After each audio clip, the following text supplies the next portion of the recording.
头部呢，脚收起来以后，你可以这样起来，掩耳。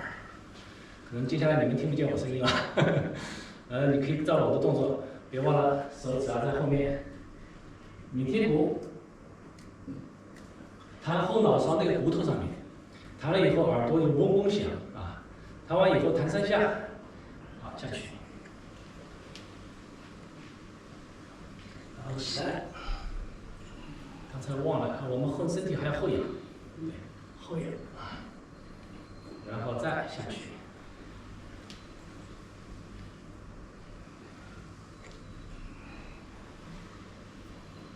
再后仰，好，然后呢，侧耳，一下子。